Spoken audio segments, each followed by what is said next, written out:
So shall we start, sir? Yeah, ma'am. No, I'm ready, ma'am. Anytime you're Oh, okay. okay, fine, sir. Thank you.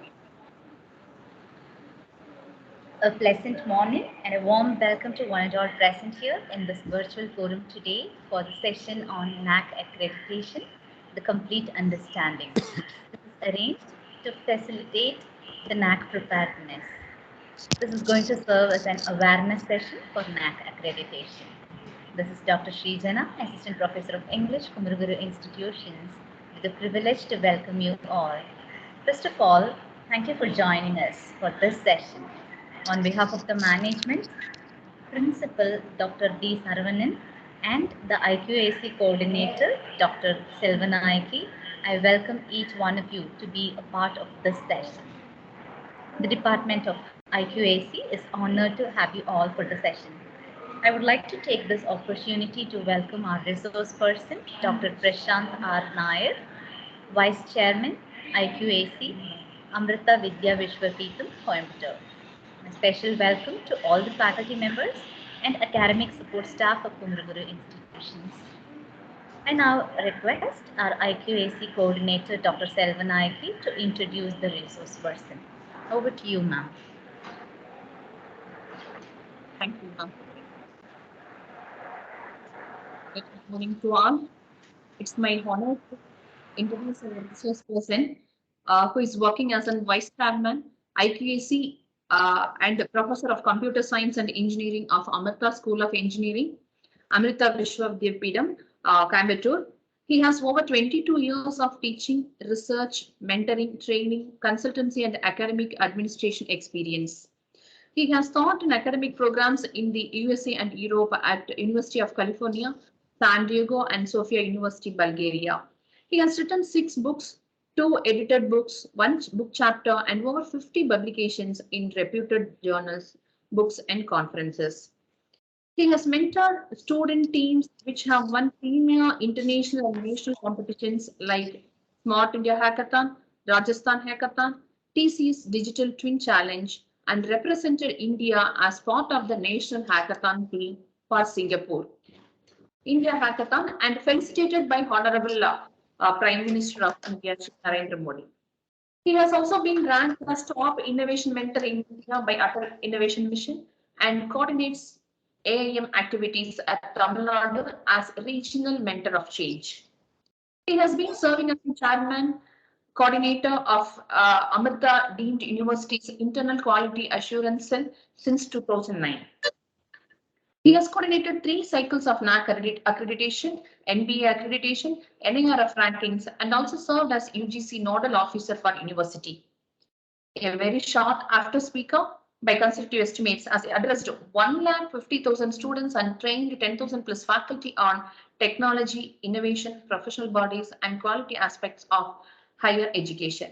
I welcome you, sir. It's my privilege and honor to welcome you again. Uh, I welcome you once again, sir. Yeah. Thank you, ma'am. Am I audible to everybody? Yes, sir. Yes, sir. Okay, thank you very much. Respected Principal Dr. Sharavanan, IQAC Coordinator Dr. Selvanayaki S, esteemed faculty members of Kumariguru College of Technology, chairpersons, faculty members, non-teaching staff. At the outset, I'm very happy to be sharing some of the good practices that I have been able to share and disseminate to others during my almost 14 years coordinating the NAAC and the IQAC at the Amrita Vishwavidyapitham.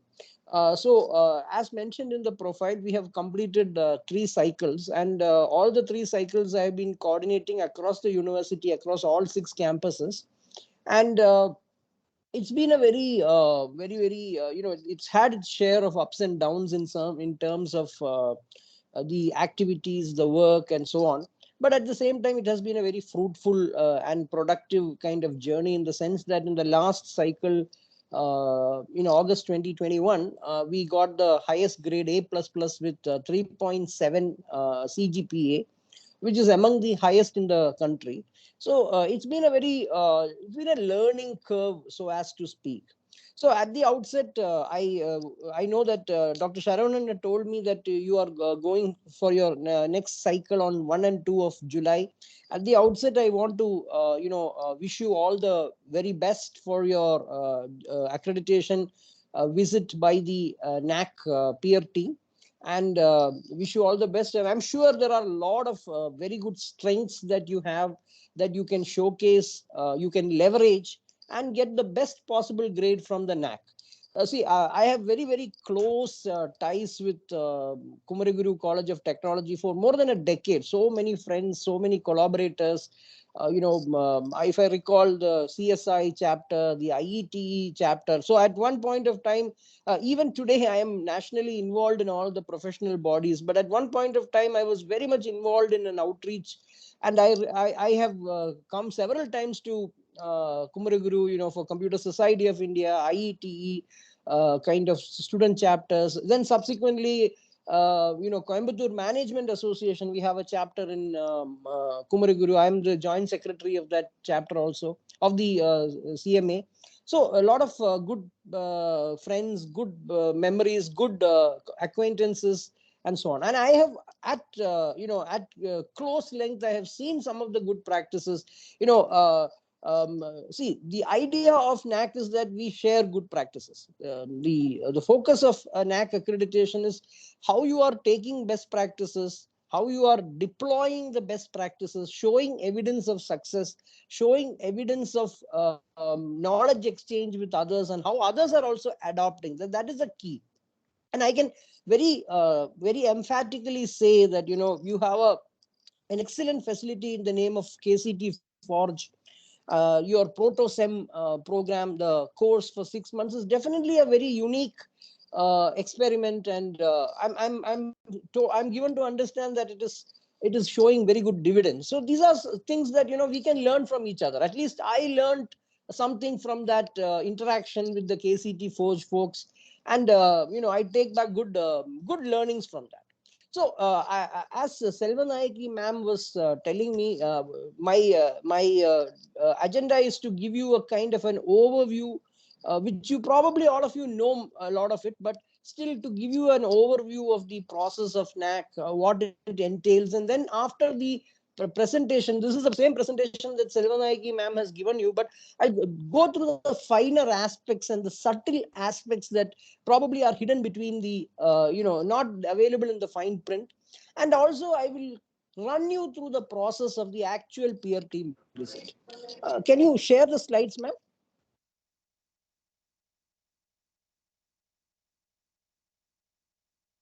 Ma'am, the slide got unshared.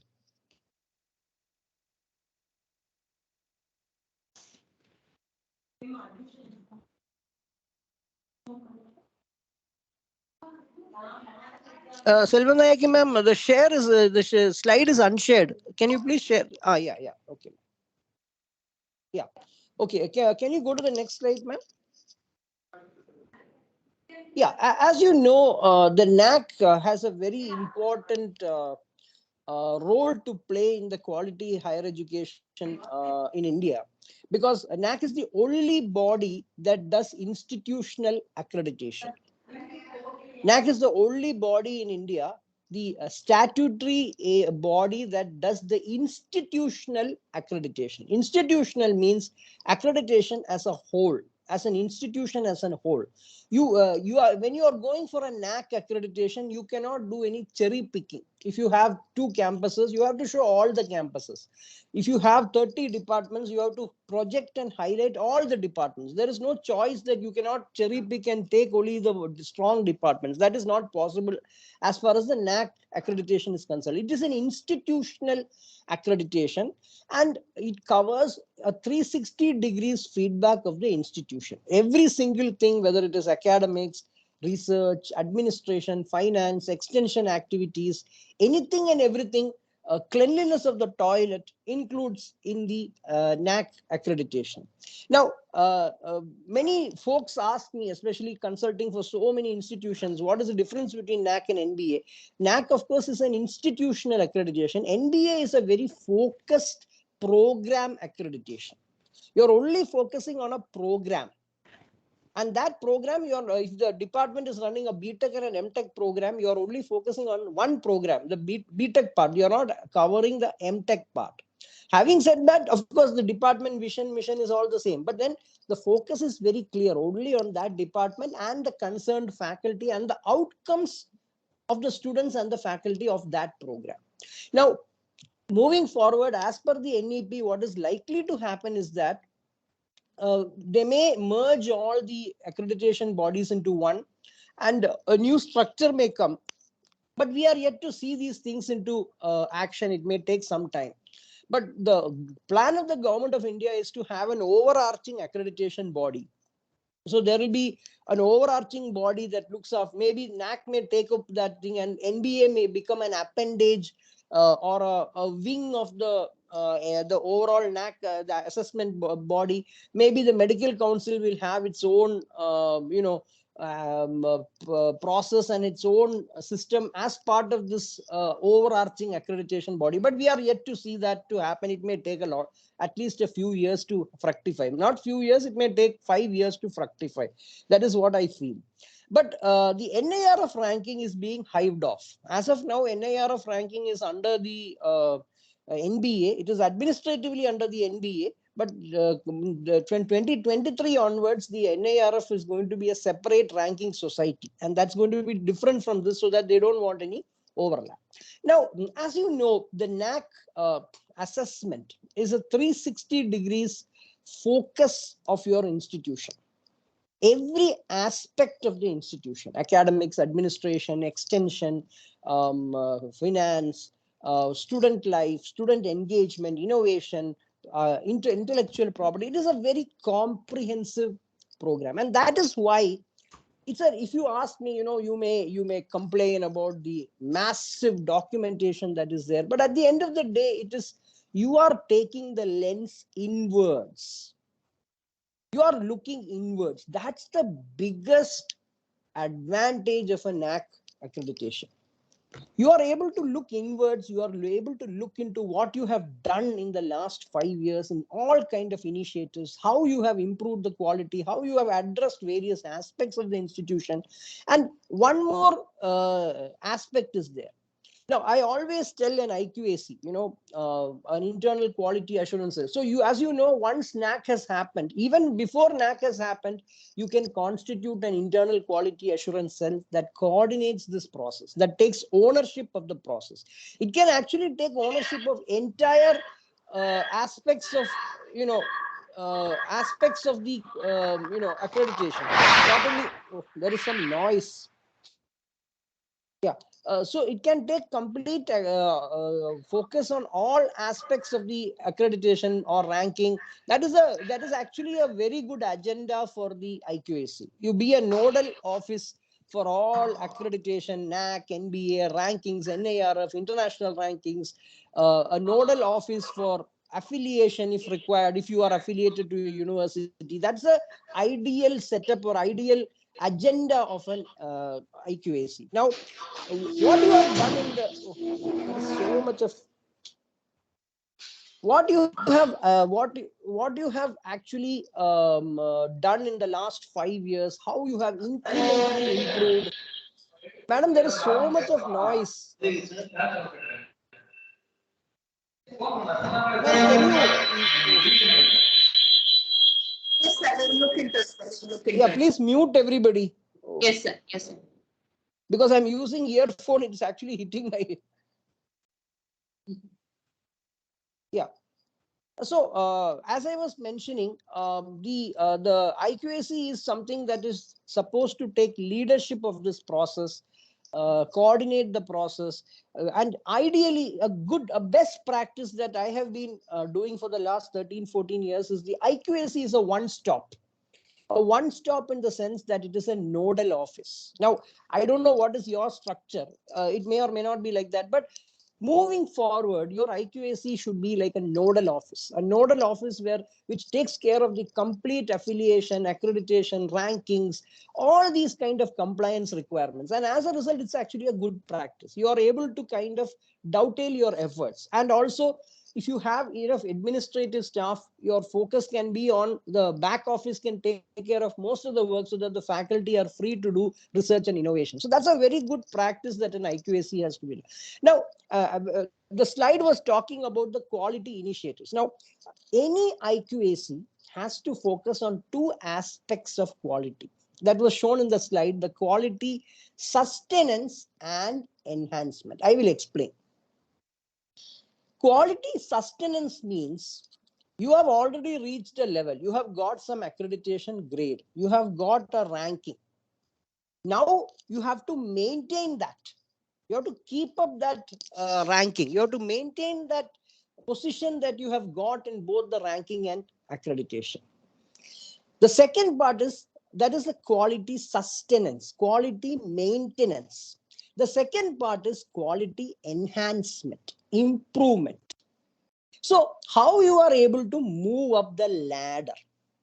So as an IQAC, you should be able to have both activities. At least maybe 80% of your activities can be towards sustenance of quality. Whatever you're showing in the institution, not only IQAC, any activity, whether it is academics or research or extension activity, 80%, this Pareto principle, they say 80% should be focused on sustaining the quality, maintaining the quality, so that you are able to be where you are. And 20% you must have some activities that you are trying to move up the ladder. You are trying to move up the bracket, go to the higher level. So that should be something that you must positively focus in your activity. It can be in a department presentation. It can be in a principal presentation. It can be in an IQAC presentation.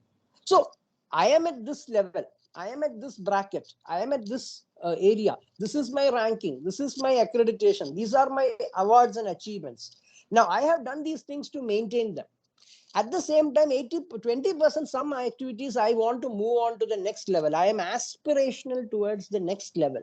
And I have done these activities, and the result is also showing. In fact, even your best practices should be aligned that way. Your best practices should be towards enhancement of the quality, not maintaining the quality. Already you are having some level. Now you need to move forward. So a very good rule of thumb is this Pareto principle, where 80% of your activities are sustaining the quality, maintaining the quality. 20% you focus on enhancement of the quality, improving the quality. And this you should reflect in all your presentations. So when an HOD is presenting, even if it is a oral presentation, sir, I have been to this level, I have moved up the ladder, I have done this activity, I have done this activity, and this is my position. But at the same time, I want to move on to the next level, and for these I have done these following. This subtly, you don't have to show it in the slide, but very subtly this has to come out during your NAAC visit. And let me tell you, it is each person's responsibility. The NAAC peer team can talk to any faculty formally or informally, can talk to any student formally or informally. Anyway, I'll come to that peer team visit a little later. Ma'am, next slide. Next slide. Skip this slide. Skip this. Yeah. So, go back. Just go back. Yeah, so the key to see earlier here, I just want to bring a slight perspective about NAAC. So NAAC initially what was happening was that there was because madam has told me to give you a complete perspective and overview, like a brushing up, like a revision. So I'm just going through this entire process. Maybe all of you know it still. Now, earlier what NAAC was doing is they used to ask you for a self-study report as SSR. With all numbers and figures and profile of the institution, all the aspects, what are publishing, how many faculty, how many with PhD, what are your departments, all that was given. And earlier, a peer team would come and validate what you have mentioned in the self-study report.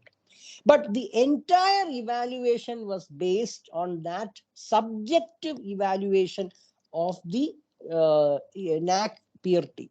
So this was happening till 2017. So whatever you claim, you are writing an SSR, you can claim many things. And when the peer team comes, they kind of validate what you have claimed in the SSR. And there have been rumors that we don't know exactly. There have been rumors of corruption, people influencing the peer team and all. I do not know, but I have also heard stories that the peer team can be influenced and stuff like that. There are, somebody even told they never came to the college. And this is kind of rumors were there. So anyways,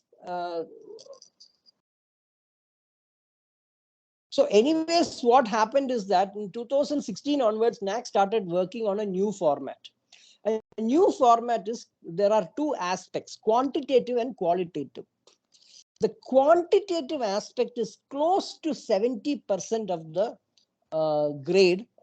Slightly varies for autonomous institutions, universities, and the affiliated college. Slight differences are there, but then almost 70% of the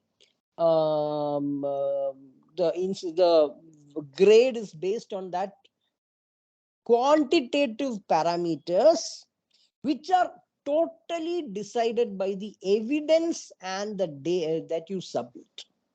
70% is there.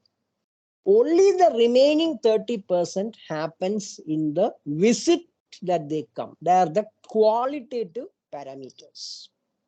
So this is a big change that happened from NAAC, and it brought in transparency. Yes, because the peer team, even if you can influence the peer team, it is only 30% of the mark.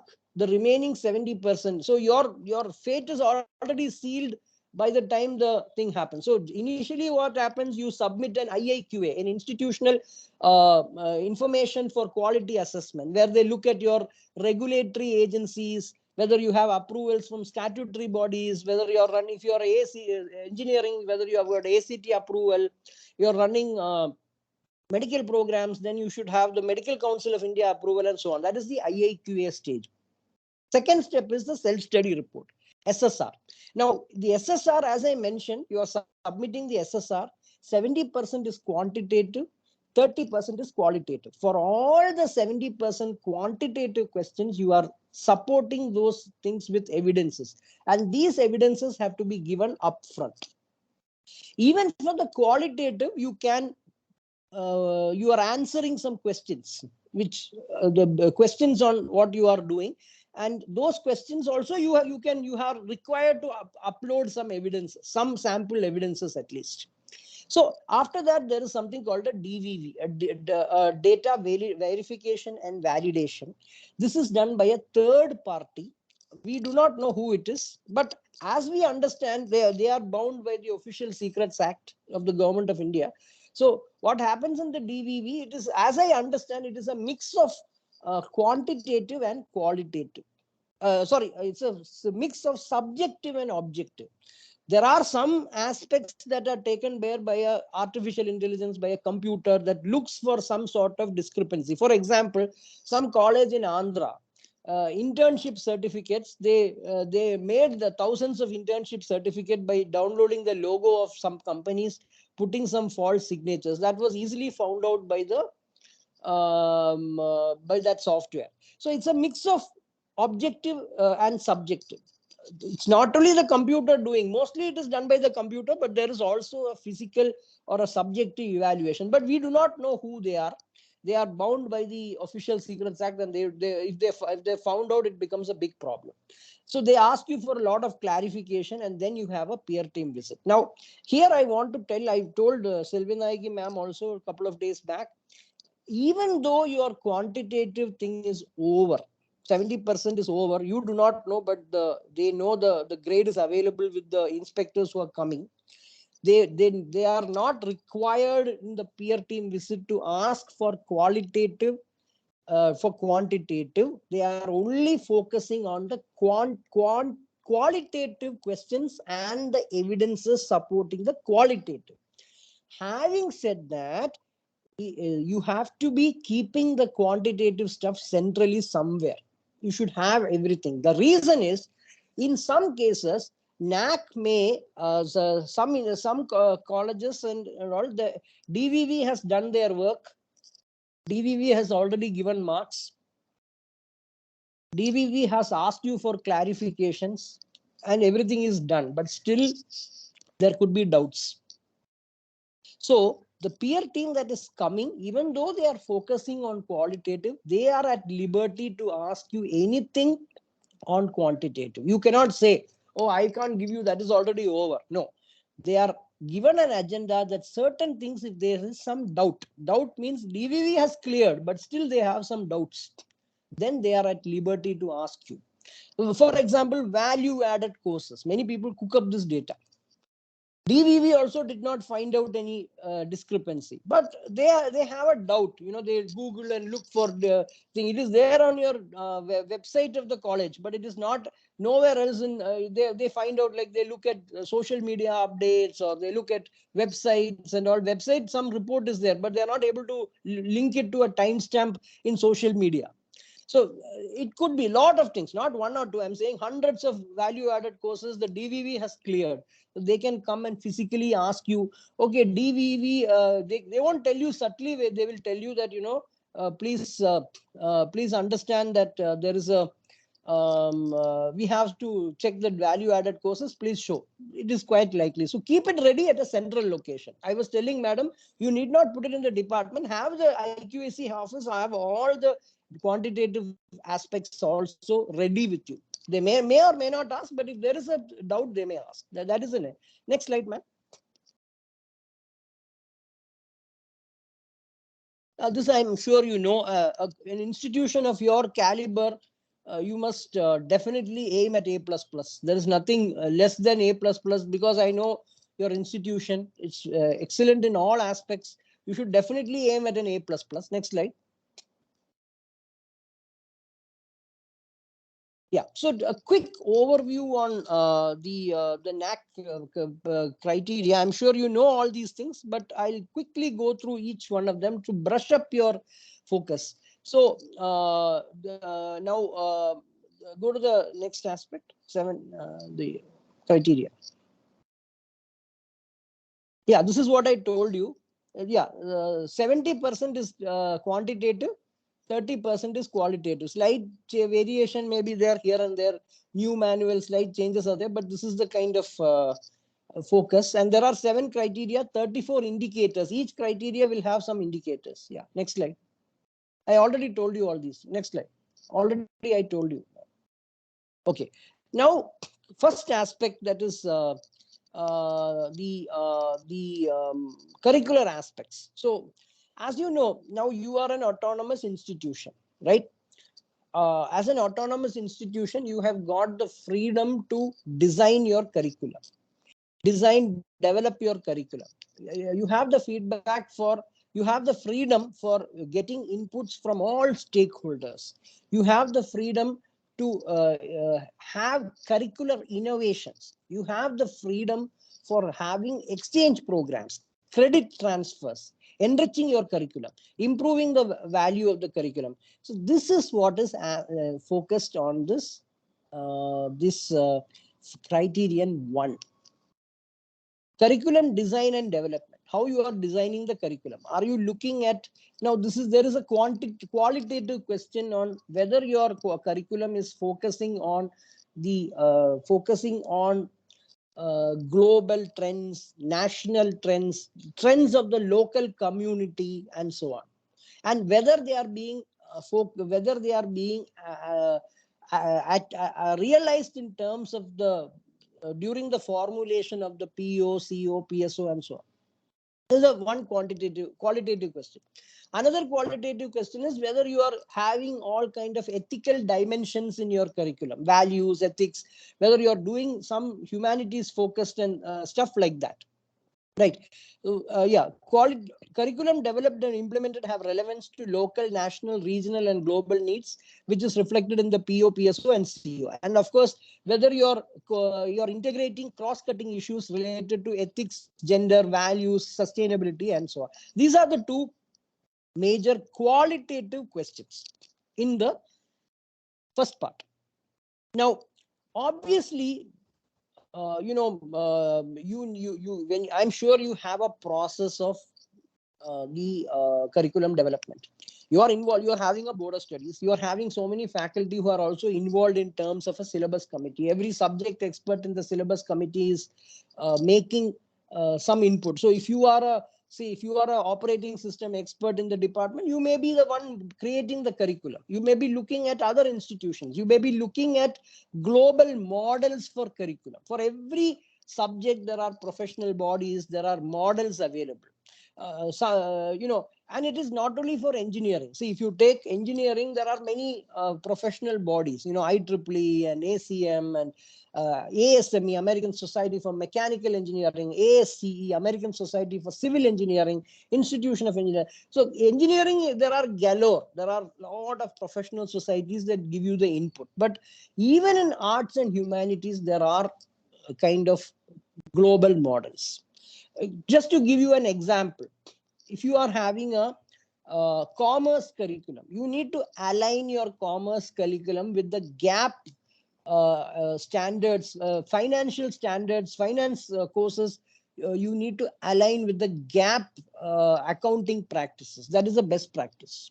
If you are having a journalism curriculum, you need to align with the UNESCO model. UNESCO has given a model for journalism. So this is the idea that you have to do. Your curriculum is made bottom up. You are making the curriculum. Your faculty are completely involved in this. They are working very hard on this. They are focusing a lot on this, but they are looking at inputs from every source. They're getting feedback from all the structure, from all the stakeholders, and you're focusing not only on, sometimes a curriculum or a program may be focusing on a local need. Coimbatore is a hub of pump and motor industry. Maybe you have a curriculum that is aligned to the local needs, the community. You may have a curriculum. Let us take another example: cyber security. India as a country needs cyber security professionals, so it's a national need. Machine learning, it's a global need. So you have to decide what your curriculum is, which are the needs that it is aligning, and you have to clearly put it in a write-up. Not only having a write-up, you should have clear documentation. They will come to the department. Actually, this is covered in the criterion 1 and 2. Mostly it will be covered in the principal's presentation. You need to clearly explain the process of curriculum development through a flow chart. You have to clearly give use cases and examples of how you are looking at the other focus areas, like how you are aligning to the needs, what inputs you have got from industry, what inputs you have got from global models. You have to give some examples, some use cases, and how you have used your autonomy to improve. You have introduced experiential learning programs. You have project works, project-based courses, field work, internships, protosem, how they are able to go out for 6 months, and those kind of things are what you have to focus in the presentation by the principal. And please note, if they are coming to the department, your principal has done a presentation where the curricular development is explained. The same thing need not be repeated in the HOD's presentation, but the HOD should clearly align to what the principal has told, because they may ask questions. I'll just give you an example. I have an experiential learning program. I don't know. I'm just telling you. You have an experiential learning program. You are explained in the principal. They may come to the department and say, no, I don't want to see the HOD presentation. I want to just see what are experiential courses that you have. Show me the course plans. This is the likely strategy. The likely strategy, it varies. But these are the things. So you need to keep now I'm coming to the actual devil is in the details, the documentation. You need to have these keep all, because this question is qualitative, have all your board of studies minutes ready, academic council minutes ready in the department, also in the central location also you can have it ready. Have specific use cases. Okay, if they ask you something global needs, so this is a curriculum, this was approved in the board of studies, this is the minutes, this is the curriculum, I have highlighted this need, and this came from industry. This is the evidence of the industry supporting this, giving this input, and I have done this. This kind of clear use cases should be there. Likewise for ethics and gender, human values, same thing. You need to have that this course is given in the curriculum. This course is having ethical dimension. You need to have the course plan, highlight that aspects also. Is this clear? I can now make it a little interactive. I can actually answer questions criterion wise before we lose the thing. So that is all about the criterion 1. I will be happy to answer questions.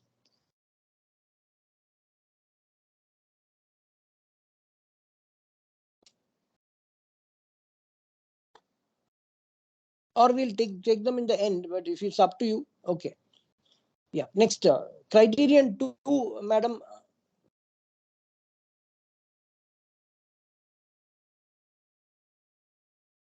Yeah, criterion 2 is it's actually very much interlinked to criterion 1. It's like they are very interconnected.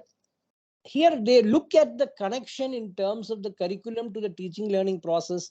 What is the quality of the faculty? What is their experience? What are their qualifications? How many of them have a terminal degree? What your examination system is? Whether you are actually doing OBE or is it namesake? Are your students happy? At the same time, what kind of admissions that you have in terms of what is the profile of the students that are being coming? So this is what is looked into the second criteria. It is linked to so it looks at it. Now if you look at you look at the now you look at the quantitative questions. This is a very important thing that they ask you. What is your strategy for slow learners and fast learners? This is a qualitative question that is very much there. Am I right, ma'am? This is qualitative, right? This is qualitative. Slow learners and fast learners. So in the department, you should obviously your principal will give a presentation on slow learning and what are the strategies. But in the department, the slide went off, ma'am. Slide is gone. But anyway, I'll explain. Slow learners and fast learners in the department, you should be having some kind of evidences. Your principal has already told, I have this strategy for slow learner. I am having special classes, vacation classes, evening classes, whatever, I don't know.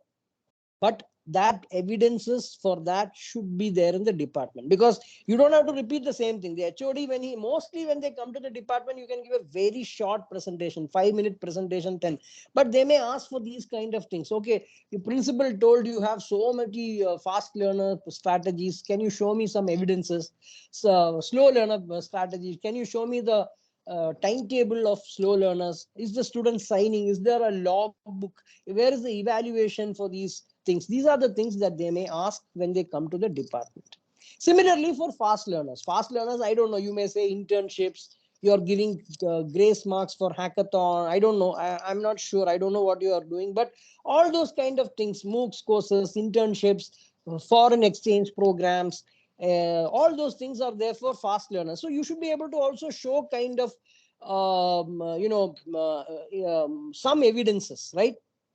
Some evidences regarding that.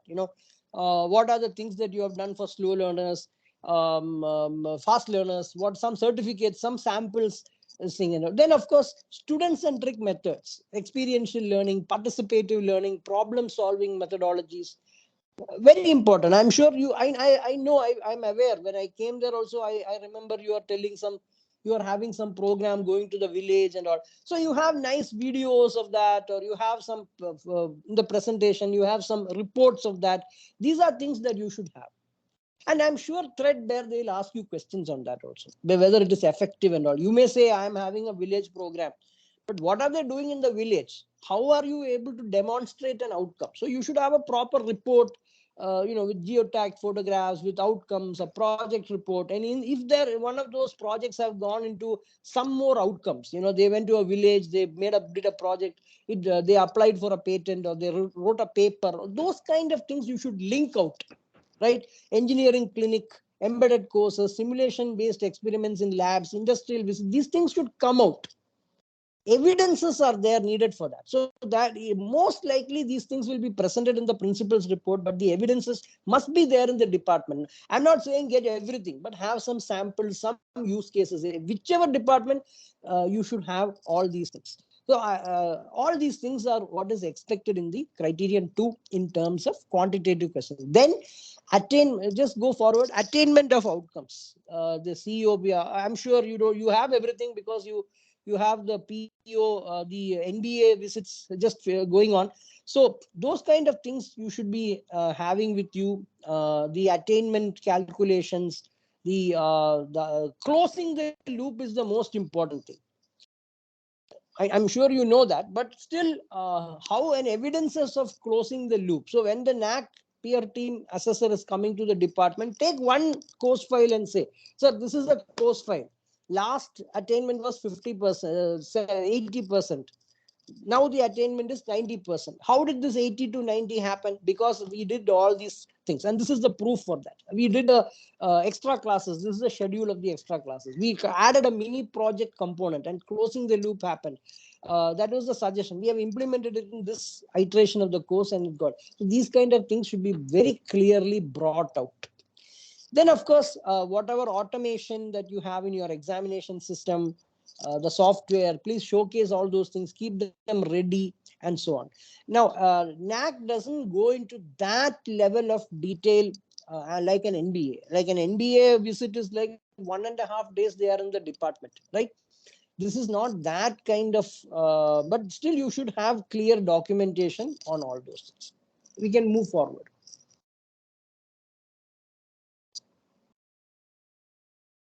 Yeah, research, I think, of course, this is the most difficult criteria.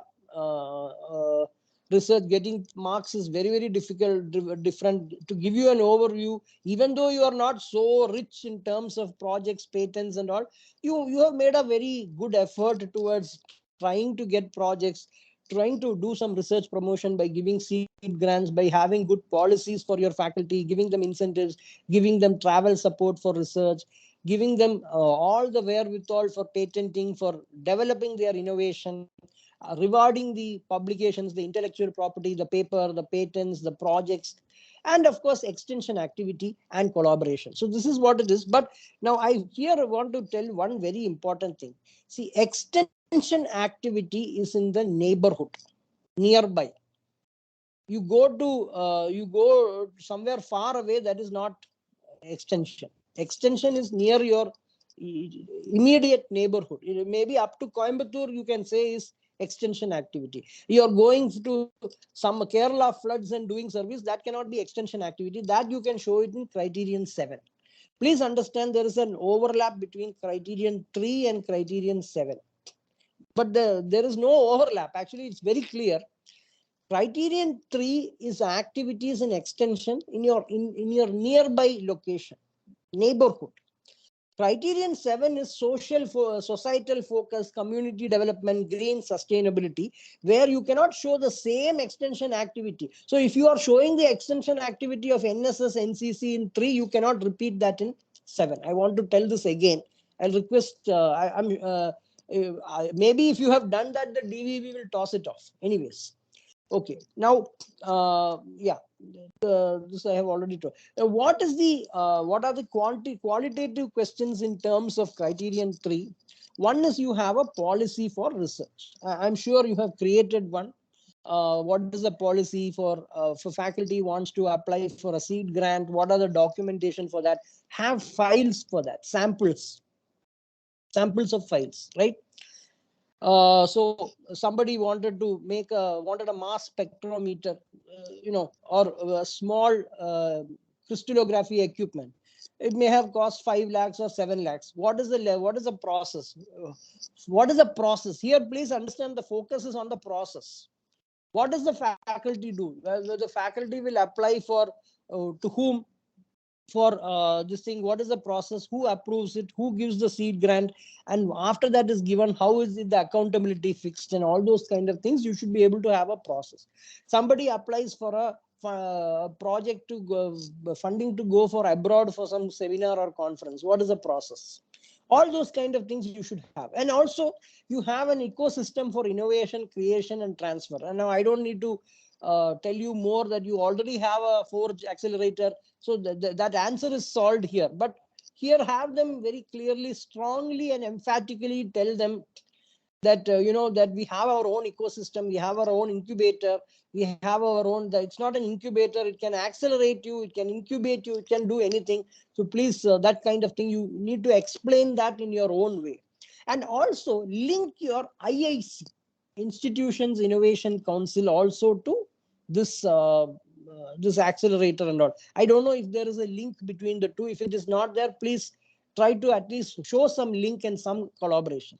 And finally, that extension activity, I already told you, it is the neighborhood, not near, far away.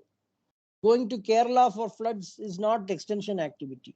Doing something near Sharavanampatti, Chinnivezampatti and all is fine. But near, even in Coimbatore is fine. Somewhere near Coimbatore, you have adopted a village, it may be 10 kilometers away.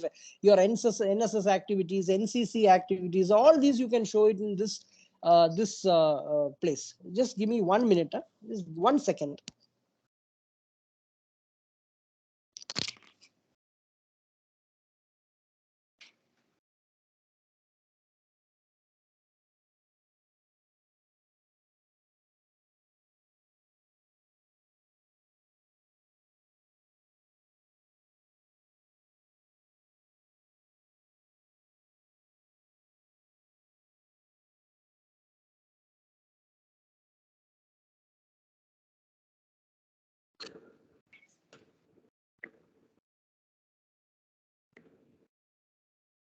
I'm sorry.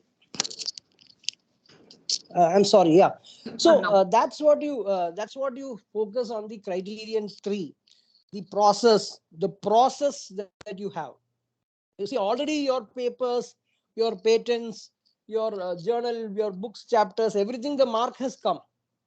Now, for the peer team visit, the focus is on what is your process? Policy, research policy is there. So what is the process? So how do you apply for a seed grant? How do you apply for funding for a conference? How do you organize a conference? Who is supporting you? What is the institutional support for that? That is what they are looking at. And then do you have a pipeline for innovation? Okay, I have a good idea. I want to develop it into a prototype. How do I get help from Forge? Who talks to Forge? All those kind of things, the process, right? The process for ecosystem is how the ambience is there for all these things. I want to become an entrepreneur. I want to take a break for a 6th semester. Is it possible? Those are the things that I have to bring out here. And of course, extension activity is named nearby. Your NCC, NSS, your clubs and all, but in the vicinity or nearby thing. Now, during the NAAC peer team visit, they also visit some extension. You should definitely have a visit to the Forge facility. You can select some good research centers, which are the best research centers in your college to show. You can actually suggest and tell to NAAC, but then they may also do their homework and say that, no, I want to visit this center. That is also possible, but you can be ready that way. Next slide.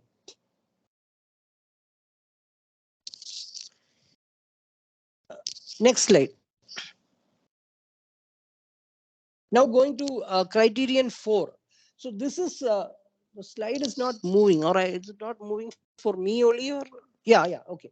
Now this criterion 4 is your library, your labs, your first year labs, your language lab, your infrastructure, and so on. Now here this is mostly validated through the visit. There is a visit for that. They will definitely go to your library. Even though you have given the library quantitative questions, they might have asked you for how many people are using the library. They might have asked you for that what is that log book and all that you have scanned and sent it. But still, they will definitely visit your library. They will visit. They will ask questions. They will ask for the library committee minutes. They will ask for the library committee, the library rules, the library budget. All these things the librarian should be able to answer. Similarly, the person who takes care of the IT infrastructure, they may visit the server room. the computer labs, look for displays, boards. They may ask for the licenses of the software. It's quite likely they may do these things. And whether they may check the Wi-Fi, all those kind of things. They may look for, they may even ask you, they may or may not ask you for what is not the license, the bandwidth, that internet connection, the bandwidth, the Wi-Fi, the connectivity and the agreement, and all those things are there. And they make a visit. They make a broad visit to the campus. They visit all the hostels. You can make a schedule. That schedule can be covering, general visit, first year some labs you can have. Definitely put the language lab in that thing. First year language lab is an important thing. First year computer lab is generally very important. Maybe first year sciences labs can also be shown in this visit. Normally the chairman of the committee embarks on this visit. The other experts go to the departments, where the chairman may go through. The chairman of the NAAC peer team committee is the one who normally does this. He goes through all these common facilities: the hostel, the library, the computer facility, the server room, the computer labs, the first year labs, the language labs. So this is the general sports facility, gymnasium. So this is done through a visit. And during this, the chairman definitely will go to the library also. What is the library software? So in the library, what you can do is have nice displays, clear displays. How many books? It should not be, it's not very, very nice displays with rules and regulations. Or what are the, something like a nice, not a poster, I would say a flex, or something like a board with a library at a glance. You can give a full story of the library at a glance. That helps, because the visit is very important. And all the computer labs that they are going, all the first year labs ensure the fire extinguisher safety protocols. These are all things that they look for. So this is through mostly validated through a visit. You can also show some good classrooms, auditorium. So you can fix this, the chairman's schedule. You can fix this venues. You have to have all these things available. You can decide, okay, we will go to this computer lab, we will go to this language lab, we will go to this library, the library will go to this hostel, boys hostel, this ladies hostel, this mess, this gymnasium, this sports facility. Like that, you can make a chart and you can put the best facilities. Normally they will go with that. So the criterion 4 is completely validated through the visit. Next. Now, criterion 5, student scholarship. Of course, these things, the mark has already been given. How much scholarships you are getting, getting to students, you are giving scholarship, how much per placement is there, how many have gone for higher studies, how many have gone for entrepreneurship. All this they have already evaluated, but there are some questions. What are the activities in terms of sports, cultural programs, co-curricular activities, tech fest, cultural fest? All these things will come here. And how many activities are there, reports and so on. Just go to the qualitative questions, ma'am. And of course, alumni. What are the qualitative questions here? Ma'am, qualitative questions in 5. I think student council, right? Yeah. So you need to have some student council. Now, I don't know what your structure is. I will tell you what we do. We don't have an overarching student council as such, but we have a student sports committee which takes care of the sports activity. That is a separate unit and separate vertical. We have a separate cultural committee. We have a separate tech fest committee. So in our case, this 3 of them total form the student council. That is also, you have to show that you are involving the students. You are having some activities with the student. You're having a structure. The focus is on the structure. It's not on the act, more on the structure of the council and who's taking care. Do you have a dean for students welfare? What is his role? Definitely they will meet that student council head, student and mostly the faculty, the in charge. They will visit. Here also they want to visit the auditorium, the studios, because they want to see if these things are available for the students, the sports facility. So that overlaps into criterion 5 also. seeing the cultural activities, showcase a cultural program on the first day. Again, that is also a way to align to this system. Where your students are involved. Some committees are there for the students, hostel committee, mess committee, student council, all that you should showcase. Ideally, the person who is in charge of students' welfare should be able to give a presentation. They may visit the students' welfare office. There, all these things can be shown. They can also, you can have the members of the committees like anti-ragging, discipline committee, women's cell. They can also be part of this meeting with the students' welfare head, and they can also talk about the student engagement, involvement in all these things, and some examples, some files, sample files should be there. And of course, you should have a registered alumni association. They're very clear. If it is not registered, that mark will not come. And once that is registered, if there is some support, obviously we have not reached a stage where an alumni is coming and sponsoring one block or one lab or one hostel, but your alumni are definitely coming and helping you in some way, more ways than one, giving guest lectures, giving internships, if they are employers, or coming for placement. All those kind of things we can showcase here. Next slide.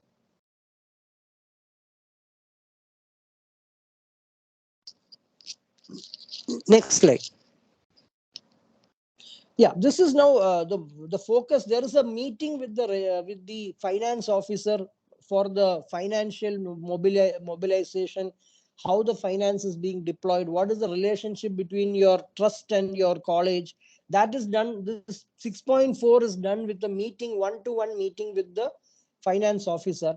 6.1 vision leadership, they normally have a lunch meeting or a dinner meeting with the management, the trustees, or I don't know, in your case, I don't know, the trustees or the management, they have a lunch or a dinner meeting, and they understand the relationship between the trust and the college, the trustee who is running the show, what is the financial model, what is the vision of that trust, and so on. Those things are happen through that meeting with the person.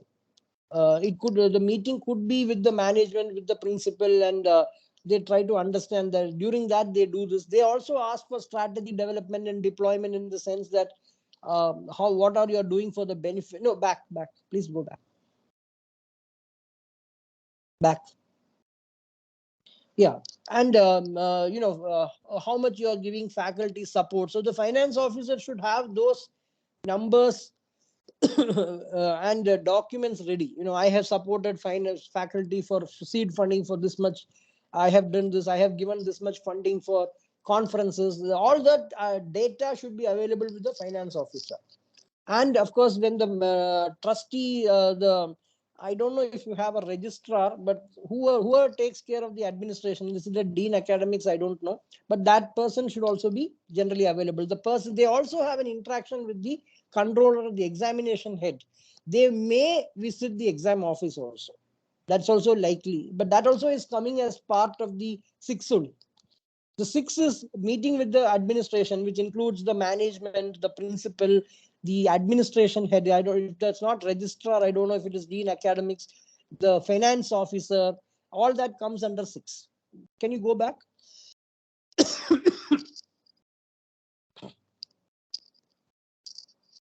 Please go back. Yeah. No. Back. One slide back. IQAC, I didn't see there, ma'am. Yeah. So that's what I told you. Mostly these are validated through meetings. They are validated through meetings with the principal, with the management, with the management, with the principal, with the administration head, with the finance officer. And very, very important, IQAC. You already got a NAAC accreditation. What is the role of the IQAC? Of course, IQAC has to be very active. And IQAC, you should show there is also a visit to the IQAC office. And in that IQAC office, the IQAC coordinator and the members of the IQAC should be available. They may ask questions. What is your role? See, you have to understand that, I'm very honest about this. If you read the NAC manual, I have been an IQAC head for 14 years. Some of the things that are written in the manual, it's the job, not my job. It is the vice chancellor's job. He will not let me do that part, right? But they all, even NAC knows that. It says academic audit, financial audit. I'll give you an example. See, I cannot do an audit of a dean or a principal. I am not at that level. So as an IQAC head, I cannot do many of those things. They are at higher authorities. But as an IQAC, there are a lot of activities that you can showcase. You know, in terms of internal academic audits, in terms of seminars, conferences. Even today we are having a talk, right? That's also an IQAC activity. Like that, so many activities you can show. You can have proper minutes, AQER submitted, files. So maybe at a separate level, I can talk to madam and exactly give you some input on what is actually needed as an IQAC. See, they are also, NAC is also aware in private institutions, there are a lot of things that are done by the management. Even they are aware.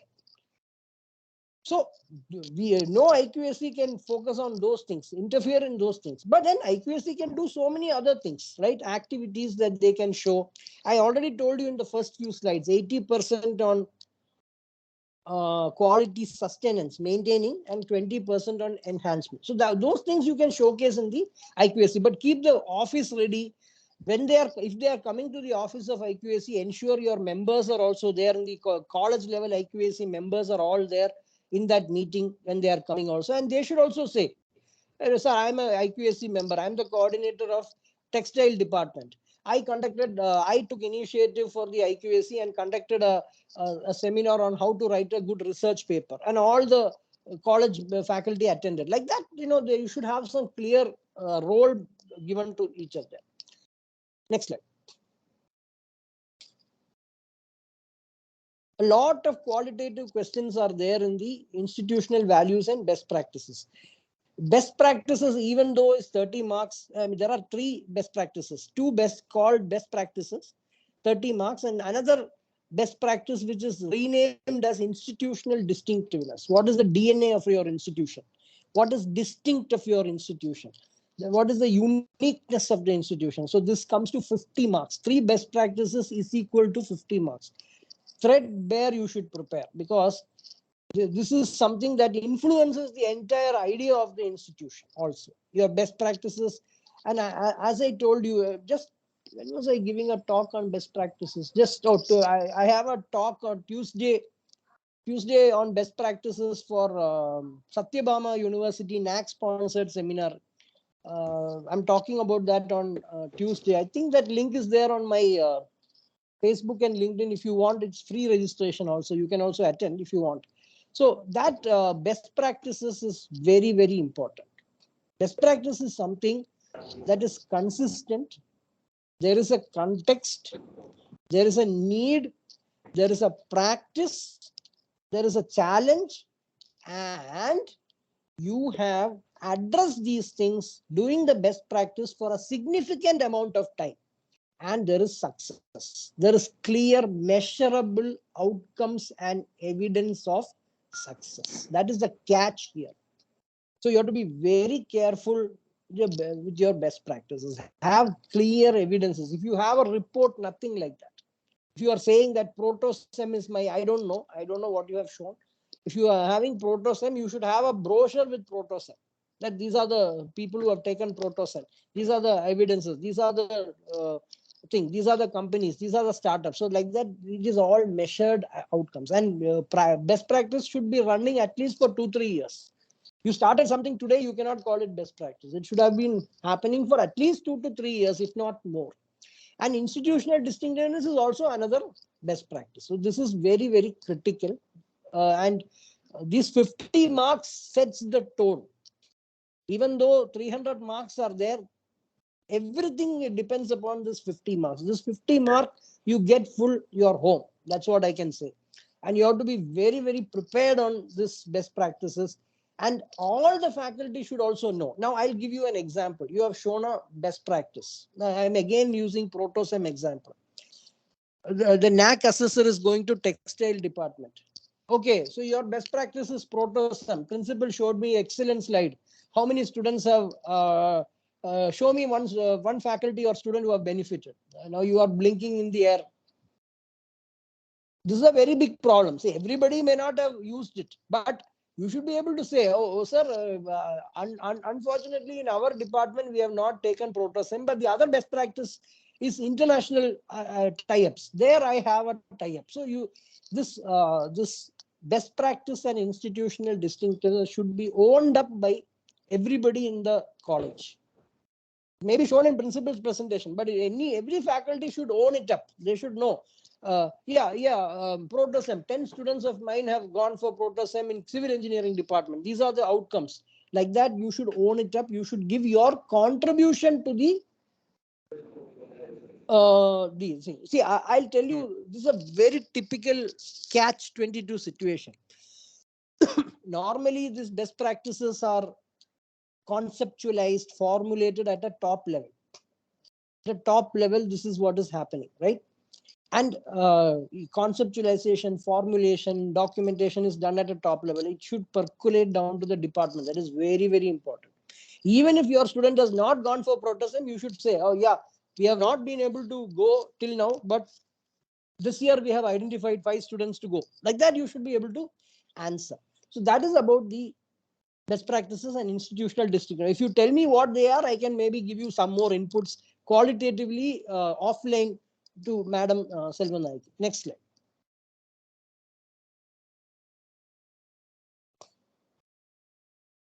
Next slide.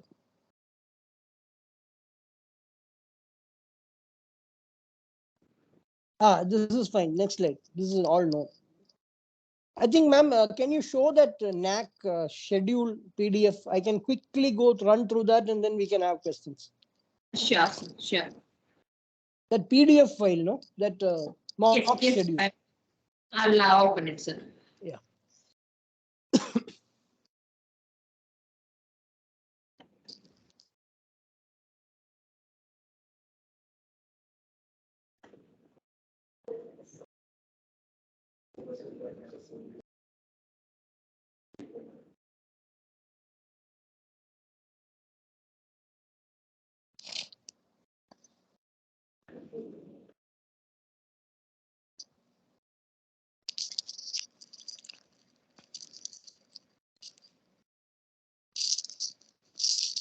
Umesh sir, ENI Umesh sir, hello sir.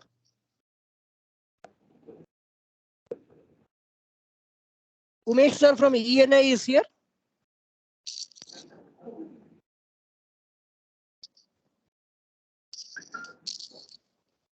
I will unmute them, sir. I will unmute, sir. Okay. No, I know him well. I just wanted to say hello. Okay.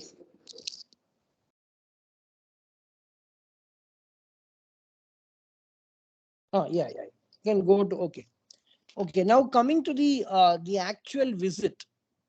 So I this is available on the web, but still I can run you through some so that some small subtle things are there that So nowadays NAAC is given a very wide window. Earlier they used to have assessors come on the day and all. Now it's all very clear. They have to land one day before, and normally the day before they kind of have a pre-meeting in the hotel. Normally they do inform. Sometimes they don't inform, but they do inform that we are in this hotel and you have to arrange pickup and all. It doesn't hurt it doesn't hurt to go and meet them on the day before and give them a agenda, have a discussion, because otherwise you'll be a little unprepared. Normally it is allowed, even though it's not in camera.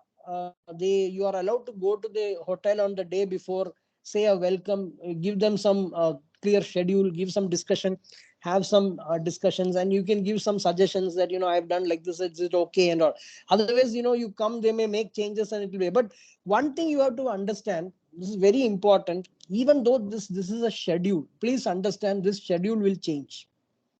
Each and every faculty, 2.5 days you should be fully available. So I want to again stress, this schedule will definitely change.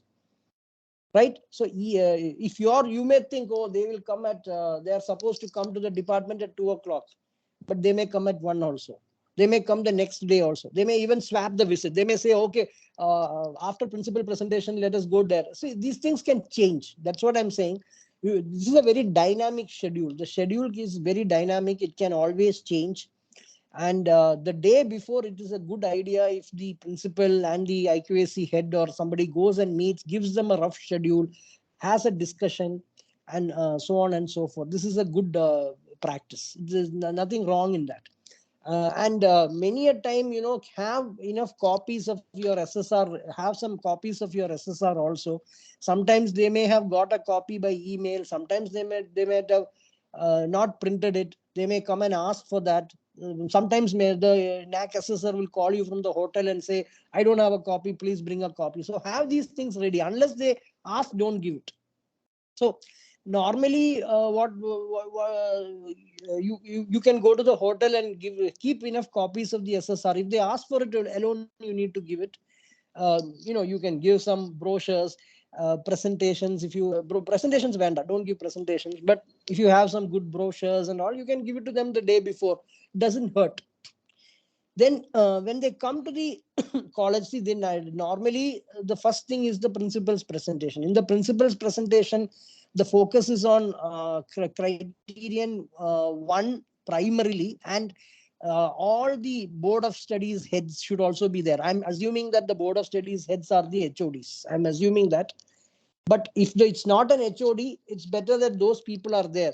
So the principal presentation should cover all 7 criteria. I will recommend that this is again, it's a suggestion, it's up to you. But I think that in many of these NAAC assessors don't read the SSR. They don't have time. They may be traveling, they may be vice chancellors and all. So they may not have some of them would have not done their homework. They would have not read through your SSR. They might have or might not have. So it's a good idea to give an overall perspective also. So in every criteria, you focus on the qualitative, yes, but have at least some slides with an overview of the quantitative. You can't just go into slow learner and fast learner. You can say, I have 7,000 students, this many men, this many women, this many hostels. So give an overall perspective. So for every criteria, have 1 or 2 slides that cover, that is a gist of the entire criteria, and then focus on each qualitative question. That should be the strategy for the principal's presentation. 45 minutes, plan for 35 to 40 minutes. And also in the end of the principal's presentation, give the vision and the focus for the future also. The future plan should also be there. 5-year plan or 10-year plan, all those things should also be slightly somewhere mentioned in the presentation. Now, in this meeting, it's ideal that all the HODs are there. Somebody is a board of studies head who's not an HOD can also be there. And in the seamlessly that 9 to 10:30, it's the same meeting you have with the principal where you talk about the curriculum. So normally this first and second one, principal by head, presentation by head of institution and meeting with the HOD, it is a seamless single meeting. As soon as the principal's presentation is there, the HODs are there and talk about curriculum and all. Have some documents there also. I mean, don't bring everything, but have some samples. If they ask you, where is the board of studies, academic council, have some minutes and all ready, keep it ready with you then and there. You can go down. Now, criterion 2, this is actually looking into everything. Criterion 2, 3, everything is looked at a department meeting. The department visit is normally they will split. 99.9% they split. If there are 3 members, they'll go to 3 different, or they may go in a group of 2. Now, you can select some departments. You can cherry pick some departments and keep it ready. Obviously, I don't need to tell you, you will show the good departments, but normally the logic is 50%. You can say they may select 50% from what you have suggested, and they may also make a suggestion. Most cases they are accepting what the college is telling, but then here there is a catch. Now I'll give you my own example. So Amrita, as you know, very strong engineering departments with centers of excellence. the sciences and humanities departments are not that rich in terms of funding and all. But an expert came from social work. So social work was never in our list, but he said, I want to go. He's an expert in social work. He wants to go there. So he is also a faculty. He is also a professor. He is also a researcher. He also wants to see a department and learn some best practices sometimes. So you should be ready. Each and every department should be ready. Number one, you can select a list and give it to them. Hopefully they will accept all those. Sometimes they may not accept. They may make some suggestions. They may also visit. So ideally, if you can do these things on the day before, it's fine. Sometimes they may agree, sometimes they may not agree. If they agree, good. That's so this is the list of departments that we have. These are the departments we have selected. You have any suggestion, you can give it. That is possible also. So here, make short presentation. Already principal has spoken for 45 minutes. Already the HODs have interacted with the peer team. It's already done. So you don't have to again give a story about the department. Have a very crisp presentation if you have, but mostly they may not want to see the presentation. They may want to visit the classrooms, visit the labs, visit the centers of excellence, look at the files, look at the OBE process, informally and formally meet the faculty, informally and formally meet the students. This is what you generally would like to do. You can select some labs and keep it ready also. In the labs, you should have proper faculty in charge, non-teaching staff. They will ask for the qualification of the non-teaching staff and all. That is quite possible. So you should be ready with those things. Have the purchase orders, the actual consumables. In the labs that you are selecting, please have everything ready. Display boards, safety instructions, list of experiments, all those things. I don't need to tell you, you know those things, right? Then come down. Yeah, so this is what the chairman will be doing mostly. Mostly the chairman will be visiting the parallelly. Normally they will do it parallelly. The chairman will do this. Go to the first year labs, go to the research centers, because research is common. No, so he usually the chairman does this. He may go to the lab, the research centers, incubation center, and all those things. He may look at the research. Is usually, sometimes they may even go in a group, but mostly they will split and do that. And inside the research centers also, you should have research scholars. They should be able to talk.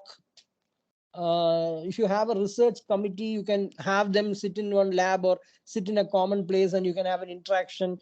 But when they are coming for that thing, the research scholars should be there in the labs. So they may ask questions and all. What is the facility you have? Are you paid a stipend? Those kind of things are likely. So this is what I told you, working lunch with the next one is the working lunch with the governing body, with the management, with the trustees. There they may ask about the vision, the mission, how you are, what is the vision, mission, how you are, the relationship between the trust and the college, and all that stuff. That happens here. Next slide. Next, come down. Yeah, so as I told you, parallelly, the chairman will be visiting the library, the sports complex, the gymnasium, yoga center, computer centers, first year labs. He also will go to the canteen, the hostel, the health center, very important. He may also visit the students' welfare office, find out what is the student council activities, what are the council, what are the committees, the hostel committee, mess committee, cultural committee. Then also here itself you can, if possible, next one. The chairman will visit the placement cell, the language lab, the anti. Here itself, along with the students' welfare office, you can have the statutory committees like anti-ragging, that women's cell, sexual harassment cell, and then interaction with the students and alumni. By that time, they would have finished the departments. Mostly they would have finished visiting the department and all of them will split. Normally, they may have one person looking at the students. So you can have a select of students, have PG and UG, have good students who are, club coordinators, I don't know, leaders in sports. I mean, I don't know your student structure, but council, sports representatives, cultural representatives, club representatives, class representatives. That is a good mix, so that they are able to talk and vociferously say. Yes, sir, I have a class committee. We have done that. I have a cultural club. So you should select them very nicely. Alumni few you can bring. Sometimes they may combine the alumni and parents. No, usually that is what is they do, because not many are will be coming. Yeah. Next, come down. Yeah, I told you, meeting with the IQAC head, IQAC coordinators, members, interaction with the administrative officer. In universities, it is a registrar. In your case, it will be an administrative officer, finance officer. Then they will have a non-teaching staff also. You have to have a separate group for non-teaching staff, where they will ask questions about welfare. Again, you have to select lab staff, admin staff, and all those things. Yeah. So first day ends with the cultural program. The cultural program should be somewhat aligned with Indian culture. Don't make it too cinematic and all. It should be aligned with Indian culture to some extent. Can be popular, but it should not be very, Dappanguttu type of things. Next one. Yeah. Come down. Yeah. So the next day is building visit, ramps, safety. You have any environmental, green, sustainable initiatives, all that you can showcase. Water harvesting, check dam, rainwater harvesting, ETP, effluent treatment plants, sewage treatment plant, all those things are there. Then if they have not met the heads of various committees and cells, you can have that. If it has not happened, mostly it will happen in the first day itself. Then of course, this best practices. This it's a very touchy thing. You have to be very prepared with a presentation with evidences of the outcomes of the best practices and the institutional distinctiveness. There are three. One is best practices, 1 and 2, and distinctiveness. But you should be ready. And then they are into their report writing. And after the report writing, when they are doing the report writing, everybody should be available. Every single person should be available, because they may ask clarifications, queries, and all. One good thing that you can do is have color printouts of the slides of the principal's presentation, the HOD presentations ready. Many a time there won't be time to see the HOD presentation and all, but you give them a hard copy of the presentation. They can use that for writing the report. So give that to them by hard copy when they visit the department, so that when they write the report, these things will help. And after lunch, they continue. And the end of the meeting, there is come down. Come down. Down. So normally, where is the exit meeting coming? Please scroll down. I can't. On the second day, sir. That's all. No, scroll. Exit Yes, meeting, Ilya. Exit meeting at 5 o'clock. 5 o'clock on the second. Yeah. Sorry. Yeah. No, I can't see that in my slide. It was not, screen is not there.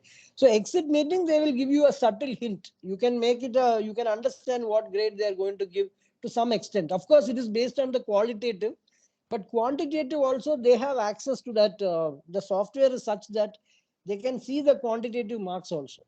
So based on that only, they have to sign off. So this is the rough schedule. I've given you small things that will really help you. I'll be happy to answer any amount of questions. Thank you very much for this opportunity. Please convey my regards to Saravanan sir. Thank you. Yes, sir. Any questions from the audience side? Please raise your hand. I will make you. Somebody has said day 2 schedule is not visible. Anyway, you will share it, right? Yeah. Thank you. This is the second day schedule. Yeah. I think somebody was telling it's not running. Yeah. You can share it with everybody, ma'am. Yeah, I will share timing schedule once it is raised. Yeah. So somebody has raised the hand, I saw. Yes, sir. I think Umesh sir is here. Yeah. Hello, sir. He's not able to unmute. Yeah, I will take. Shivkumar sir, you can ask your questions, please. Yes, sir. Good morning. Thank you, ma'am. Good morning, sir. I met you in Secretariat, sir, last week. Oh, yeah. Hello, I sir. represented Automobile JCC. HOD. Hello, sir. Hello, Yeah, sir. yes, sir. Yeah. Yes, sir. Thank you so much, sir. It was Yeah. very explanatory, your presentation. Thank you very much. Very detailed, and I have only one question. It's not a question actually. After principal's presentation, he will definitely present as per the criteria, 7 criteria. Yeah. My question is, in the department after the peer team visits here, can we Yeah. also make the PPT according to the 7 criteria? Will it be fine? Yeah, it is fine, but mostly they see, sir. Most of the things are common. So you make a presentation, but it shouldn't be very long, very short, maybe 5 to 10 minute presentation. Normally, they may say, "I don't want to see," because they've already seen that at the college level. But having said that, you can have a presentation ready and keep a color printout so that you can give it to them if they don't have time. Many a time they'll say, no, I don't want to see any more presentations. Keep the color printout, give them the presentation about the department. And what you can do is you can showcase some use cases. I'll just give you an example. A principal told that, we have an excellent innovation ecosystem available and which is supported by our own incubation unit, that is the Forge. So if you are going to say, sir, automobile department, you can say, so this is you can have a slide with one of your student teams that made use of that. So this is an example. Principal was telling about the incubation facility. This is an automobile team that has made this innovation, and this innovation has been supported. Like that, you can give use cases. And so the idea is, multiple levels of recall. So they have made some notes, but again and again you have to go on reminding them, right? So you can give some use cases to kind of trust your point. Thank you so much. In our visit, they didn't want any presentation in the department. Normally in some campuses they ask for a printout. Some campuses, we are very big, 150 departments. Most places they went to multiple campuses, they didn't want any department presentation, but we gave them all this color printout. And in the evening when they were writing the report, they were making calls. What is this and all. So some departments they made presentations, some it didn't happen. Last question, sir. Suppose I am representing YRC. Yeah. But it has a relevance with the social adapting village and other activity, even nearby adapting village, even in Saramanambatti or some kind of social outreach. Yes, sir. But that is part of ORC, like Youth Red Cross. Youth Red Cross. But that cannot be shown here as department's activity. Correct, sir? No. See, you can say that my students are participating in. One way to say is if you have a slide saying that you can't. That is a common thing, right? YRC is not automobile department, but you can say many of my students are involved in YRC also. But when if YRC will come in that extension activity, so ideally when when you are visiting, when you are having that students welfare meeting and all, the YRC coordinator can also be there. The club coordinators can be there, and they can also add value.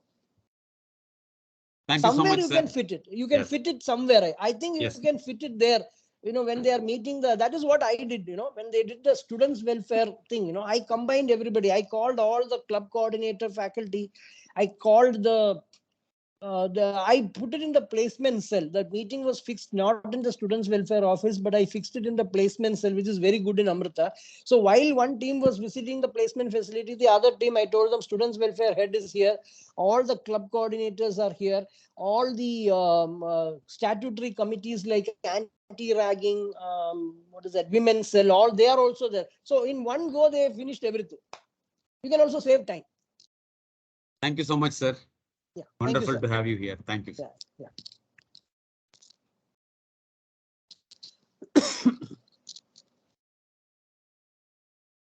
Yeah. This is the administrative officer. Really, the presentation was very informative. Not only on the sir, I can't hear you, sir. Jiva, sir, I can't hear you. Are you able to hear? Yeah, now it's better. Yes. Sir. Okay.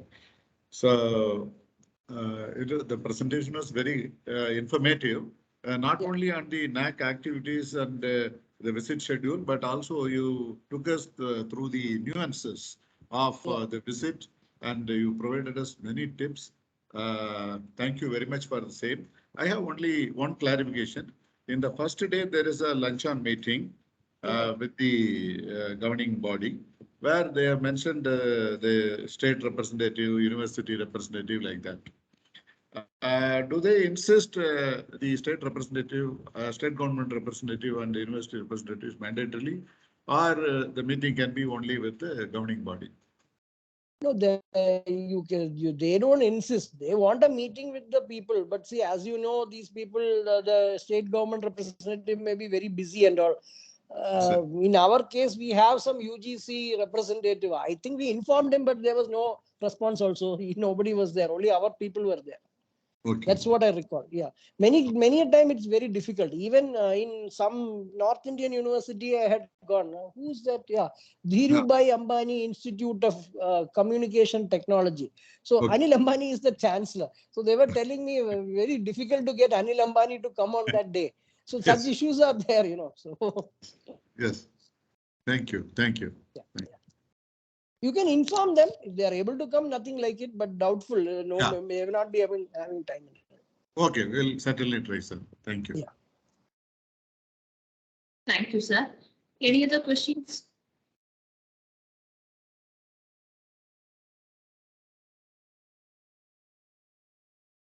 Okay. I think almost all are clear with the points regarding the NAAC visit. Yes, sir. I request Ansaveri ma'am to give the vote of thanks. Yes, ma'am. Thank you, ma'am. Thank you. Good morning to one and all present here. On behalf of IQAC KCT, I thank the resource person, Dr. Prashant R. Nair, for addressing on NAAC accreditation, the complete understanding. Session was really a refreshing one with utmost intellectual sharing. Thank you for sharing everything related to the preparedness of NAAC. Thank you, sir. It's a great privilege in thanking you for such a wonderful and meaningful session. Thank you, sir. Thank you very much. Thank you, sir. I thank once again all the participants also.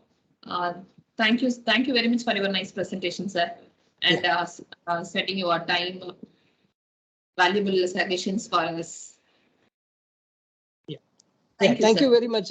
Again, wish you all the best. I'm sure you will get the best possible grade. Thank you. Thank you, sir. Thank you. Thank you all. Thank you.